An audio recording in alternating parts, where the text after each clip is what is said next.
আসসালামু আলাইকুম গাইস, এই দেখুন ধান বাতাসে পড়ে যায়, কিন্তু এখন দেখেন ওরা নিজেরাই ধান ফালাই দিতেছে বাঁশ দিয়ে। তো কেন ফালাচ্ছে আমি আজকে তার মুখে শুনবো। আমাদের এখানে রিয়াদ আছেন, রিয়াদ ধান ফালাচ্ছে। তো রিয়াদ, তুমি এই ধান কেন বাঁশ দিয়ে ফালাইতেছো? এই জন্য যে ধানটা যেন এইদিকে মানে চোখে মুখে না লাগে আর খারাপ সুবিধার জন্য আমার ধানগুলো এইভাবে খাই। আচ্ছা আচ্ছা, তো বাতাসে যে পড়ে যায় ওটা কি সুবিধা হয় না? ধান কিন্তু আমার বেশি পানিতে পড়লে তো ধান নষ্ট হয়ে যায়, নষ্ট হয়ে যায় না? তো এই জন্য এই বাঁশ দিয়ে ফালানো হচ্ছে।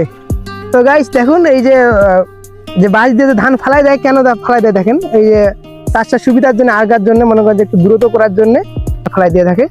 তো এই যে ধান, তো মাশাআল্লাহ এবার অনেক সুন্দর ধান হয়েছে। তো ওকে, সবাই ভালো থাকবেন। কেন ধান ফালায় এটা অনেকে বলছিল আমাকে যে বাঁশ দিয়ে কেন ফালায়, তো এই জন্য আমি এই ভিডিওটা আজকে করলাম। তো অবশ্যই ভালো থাকবেন আর আমার জন্য অবশ্যই দোয়া করবেন। সবাই ভালো থাকবেন। আসসালামু আলাইকুম।